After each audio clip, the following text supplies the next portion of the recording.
گزشتہ دن پیش آنے والے افسوسناک حادثے میں نوجوان کے انتقال پر چیئرمین فشریز میر علی اکبر زہری، چیئرمین ضلع ہب جاوید جمالی، معروف کاروباری شخصیت محمد جمالی اور محسن جمالی لوہی گوڈ حاجی بھائی خان پہنچے۔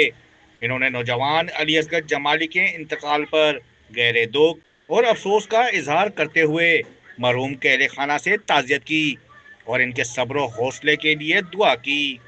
رہنماؤں نے مرحوم کے لیے مغفرت اور درجات کی بلندی جبکہ زخمیوں کی جلد صحتیابی کے لیے بھی دعا کی۔ بعد ازاں معززین سے بھی ملاقات کی گئی اور مختلف گوٹھوں کے معتبرین سے تبادلہ خیال کیا گیا، جس میں پٹیل سائنداد جمالی، کونسلر علی بخش جمالی، عبدالحمید جمالی، انور جمالی، ہارون جمالی، محمد حاسن جمالی، غلام نبی دلشادانی، علاداد جمالی، منظور جمالی، رمضان جمالی، حبیب اللہ جمالی شامل تھے۔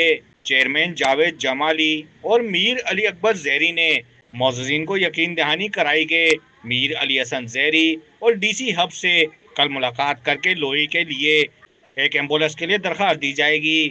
اس کے بعد P P H I B H U لوہی میں جاری ترقیاتی کام کا بھی جائزہ لیا گیا۔ اس موقع پر ٹھیکیدار سے ٹیلی فون پر بات چیت کی گئی اور انہیں ہدایت دی گئی کہ کام کو جلد از جلد مکمل کیا جائے۔ شاہ رخ مشتاق کمبو، بولان ڈیجیٹل، دریجی۔